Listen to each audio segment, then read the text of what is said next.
Voter ID কাৰ্ডৰ নাম, date of birth বা জেণ্ডাৰ বা ৰিলেশ্যন টাইপ এইবিলাক যদি আপোনাৰ ভুল হৈ থাকে তেতিয়াহ'লে চিন্তা নকৰিব, আপুনি আপোনাৰ মোবাইলৰ পৰাই আপুনি কাৰেকশ্যন কৰি ল'ব পাৰিব। বা মোবাইল নম্বৰ আপডেট যদি আপোনাৰ হোৱা নাই, মোবাইল নম্বৰ আপডেট কৰিব পাৰিব, আপোনাৰ এড্ৰেছ আপডেট কৰিব পাৰিব, সকলোবিলাক আপুনি আপোনাৰ মোবাইলৰ পৰাই পাৰিব। গতিকে এই ভিডিঅ'টো সম্পূৰ্ণকৈ চাওক, মই এফালৰ পৰা দেখুৱাই দিম ভোটাৰ আইডি কাৰ্ড কাৰেকশ্যন আপুনি কিদৰে কৰিব পাৰিব।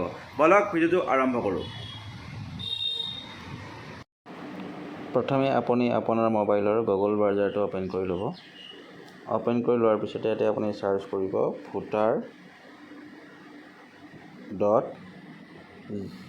voters.eci.in.gov.in এই যিটো ৱেবছাইট আহি পৰিছে ইয়াতে আপুনি ক্লিক কৰি দিব। ক্লিক কৰাৰ পিছতে ইয়াতে আপোনাৰ এই পেজটো খোল খাব। আৰু যিহেতু যদি আপুনি প্ৰথম লগইন কৰিব, যিহেতু ইয়াতে আপুনি মানে যিটো ভাৰতীয় নিৰ্বাচন আয়োগৰ যিটো ৱেবছাইটত আপুনি সাইন ইন কৰি ল'ব লাগিব।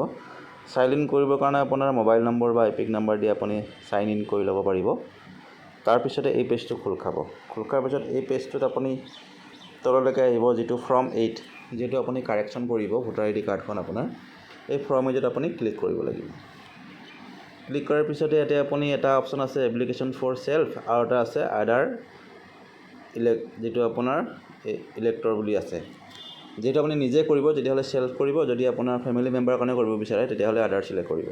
এইটো মই নিজে কৰিম, গতিকে এইটো এপিক নাম্বাৰ দি আপুনি লগইন কৰি ল'ব লাগিব। যদি এপিক নাম্বাৰ আছে এতিয়া আপুনি মই লগইন কৰি দিছোঁ, আপুনি ৱেইট কৰি ল'ব। ছাবমিট কৰি দিব। ছাবমিট কৰাৰ পিছতে আপোনাৰ ডিটেইলছটো আহি যাব, আপোনাৰ নাম, এড্ৰেছ গোটেইখিনি ওপৰত আহি যাব। আপুনি ভালধৰণে চাই ল'ব। তাৰপিছত আপুনি অ'কে কৰি দিব। অ'কে কৰাৰ পিছত এই পেজটো খোল খাব। এই পেজটোত লিখা আছে আপোনাৰ মোবাইল নম্বৰত আধাৰ নম্বৰৰ জৰিয়তেহে আপুনি কাৰেকশ্যন কৰিব পাৰিব। গতিকে আধাৰ নম্বৰত আৰু মোবাইল নম্বৰটো আপোনাৰ থাকিবই লাগিব, মাষ্ট বি। তাৰপিছত ইয়াতে আপোনাৰ application for shifting of resident আছে, কাৰেকশ্যন অফ ইণ্টাৰএগিটিং মানে ইলেক্ট্ৰনিক ৰুল, এই যিটো আপোনাৰ 2 নম্বৰ অপশ্যনটো আপুনি ক্লিক কৰিব লাগিব, যিটো আপুনি কাৰেকশ্যন কৰিব। অ'কে কৰি দিব। অ'কে কৰাৰ পিছত এই আপোনাৰ পেজটো অ'পেন হ'ব। যেনেকৈ আপোনাৰ ওপৰত চাওক ABCDEE এনেকৈ আছে যে, এই গোটেইকেইটা আপুনি ফিল আপ কৰিব লাগিব। যেতিয়া আপুনি কাৰেকশ্যন কৰিব, আপোনাৰ এইটো ডিষ্ট্ৰিক্ট, তাৰপিছত আপোনাৰ গোটেইখিনি ডিটেইলছ ইয়াতে আহি যাব। ইয়াতে আপোনাৰ ৱেইট কৰিব, মই দেখাই দি আছোঁ। এই অপশ্যনটো আপোনাৰ যিটো application for correction of entries in existing electronic roll, এই অপশ্যনটো আপুনি যিহেতু ফিল আপ কৰিব, গতিকে ইয়াতে আপুনি নেক্সট কৰি দিব। নেক্সট কৰাৰ পিছতে আপুনি কি আপোনাৰ কাৰেকশ্যন কৰিব বিচাৰে। যদি আপোনাৰ এবাৰত আপুনি 4টাহে কাৰেকশ্যন কৰিব পাৰিব। যদি আপোনাৰ নাম ভুল আছে নামত ক্লিক কৰিব, যদি আপোনাৰ জেণ্ডাৰ ভুল আছে জেণ্ডাৰ ক্লিক কৰিব, ডেট অফ বাৰ্থ কাৰেকশ্যন কৰিবৰ কাৰণে ডেট অফ বাৰ্থ কৰিব, ঠিক আছে। তো আপুনি যিকোনো 4টা যিটো আপোনাৰ মানে ভুল হৈ আছে সেইটোত আপুনি চিলেক্ট কৰি কিনি, বা এড্ৰেছটো যদি কাৰেকশ্যন কৰিব লাগে এড্ৰেছটোত কৰিব পাৰিব, বা মোবাইল নম্বৰ আপডেট কৰিব লগা হ'লে মোবাইল নম্বৰো কৰিব পাৰিব। গতিকে এবাৰত আপুনি 4টাহে কৰিব পাৰিব। ইয়াতে আপুনি টিক মাৰ্ক কৰি ল'ব। মই ধৰি লওক আপোনাৰ এই 3টা কৰিম, এই নামটো কৰিম, তাৰপিছতে ধৰি লওক আপোনাৰ মোবাইল নাম্বাৰটো কৰিম, ঠিক আছে। এই 4টা আপুনি মই ধৰি লওক কৰিম। আপুনি চিলেক্ট কৰাৰ পিছতে ইয়াতে কি কৰিব, এইখিনি নামটো লিখিব, ঠিক আছে। তাৰপিছতে আপোনাৰ যিটো এই লিখি দিব। লিখাৰ পিছতে আপুনি ইয়াতে জেণ্ডাৰ চিলেক্ট কৰিব, ঠিক আছে। জেণ্ডাৰ চিলেক্ট কৰাৰ পিছতে আপুনি যিটো আপোনাৰ কাৰেকশ্যন টিক মাৰ্ক কৰে গোটেইকেইটা অপশ্যন আপুনি ইয়াতে ফিল আপ কৰিবলৈ আহিব, ঠিক আছে। ইয়াতে ফিল আপ কৰাৰ পিছতে আপোনাৰ এই তলৰ যিটো অপশ্যন আছে ইয়াতে আপুনি এটা ID প্ৰুফ দিব লাগিব। মানে এইটো মোবাইল নম্বৰ দিব, দিয়াৰ পিছতে ID প্ৰুফ দিব। আপোনাৰ ID প্ৰুফ ইয়াত চিলেক্ট কৰিব। চিলেক্ট কৰাৰ পিছত আপোনাৰ যিটো ID প্ৰুফ, পান কাৰ্ড আছে গোটেই পঢ়ি চাব, ইয়াতে এই ID প্ৰুফ দিব। ID প্ৰুফ দিয়াৰ চিলেক্ট কৰাৰ পিছতে ইয়াতে আপোনাৰ যিটো ID চিলেক্ট কৰে, যদি আপুনি ভোটাৰ ID চিলেক্ট কৰে তেতিয়া আপুনি ইয়াতে ভোটাৰ IDটো আপুনি ইয়াতে PDF-ত গৈ পিনে আপুনি আপলোড কৰি ল'ব লাগিব, ঠিক আছে। আপলোড কৰাৰ পিছতে আপুনি ইয়াতে যিটো ডিক্লেৰেশ্যন আহিব, এইটো ডিক্লেৰেশ্যন ফৰ্ম আহিব, ইয়াতে আপুনি নেক্সট কৰিব। নেক্সট কৰাৰ পিছতে আপোনাৰ প্লেচটো দিব। দিয়াৰ পিছতে এইটো OTP যিটো কেপচা দিব, ঠিক আছে, কেপচা দিব। কেপচা দিয়াৰ পিছতে আপুনি ইয়াতে প্ৰিভিয়াছটো ছাবমিট কৰিব। ছাবমিট কৰাৰ পিছতে এখন ফৰ্ম আহিব। মই দেখাই দিছোঁ আপোনাৰ কোনখন কেনেকুৱা ধৰণৰ ফৰ্ম আহিব, ৱেইট কৰিব।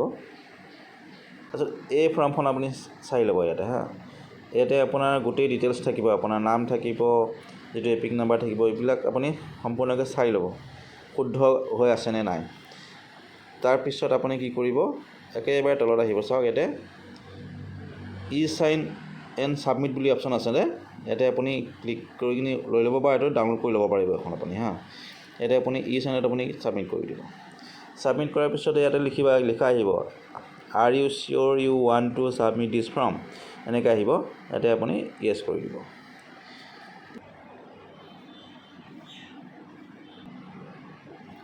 ৱেইট কৰাৰ পিছত এইদৰে আপোনাৰ দেখা পাব please wait you are being এনেকৈ অলৰেডি আমাৰ এই পেজটো খোল খাব ইয়াতে আপুনি এই পেজটোত আপুনি কি কৰিব লাগিব এতিয়া আপোনাৰ এইটো আধাৰ নাম্বাৰ দি আপুনি OTP ক্ৰিয়েট কৰিব লাগিব ইয়াতে আপুনি আধাৰ নাম্বাৰটো দিব ঠিক আছে আধাৰ নম্বৰ দিয়াৰ পিছতে এইটো আধাৰ OTPত আপুনি ইয়াতে যিটো OTP আহিব দিয়াৰ পিছতে OTPত আপুনি দিব দিয়াৰ পিছত ইয়াতে আপুনি ক্লিক কৰিব ক্লিক কৰাৰ পিছতে আপুনি ছাবমিট কৰিব ছাবমিট কৰাৰ পিছতে এটা একনলেজমেণ্ট নাম্বাৰ আহিব সেই নাম্বাৰটো আপুনি আপোনাৰ মোবাইলত ডাউনলোড কৰি ল'ব আপুনি আপোনাৰ যিটো ভোটাৰ আইডি কাৰ্ডখন কাৰেকশ্যন হৈছে নে নাই আপুনি চেক কৰি চাব পাৰিব এইদৰে আপুনি আপোনাৰ মোবাইলৰ পৰা অতি সহজতে আপোনাৰ যিটো ভোটাৰ আইডি কাৰ্ড হয় আপুনি কাৰেকশ্যন কৰি ল'ব পাৰিব যদি ভিডিঅ'টো ভাল লাগিলে লাইক কৰিব শ্বেয়াৰ কৰিব আৰু মোৰ চেনেলটো ছাবস্ক্ৰাইব কৰিব নাপাহৰিব থেংক ইউ ধন্যবাদ এইদৰে আপুনি আপোনাৰ মোবাইলৰ পৰা অতি সহজতে ভোটাৰ আইডি কাৰ্ডৰ কাৰেকশ্যন আপুনি কৰি ল'ব পাৰিব যদি ভিডিঅ'টো ভাল লাগিছে লাইক কৰিব শ্বেয়াৰ কৰিব আৰু মোৰ মনৰ কথা চেনেলটো ছাবস্ক্ৰাইব কৰিবলৈ নাপাহৰিব থেংক ইউ ধন্যবাদ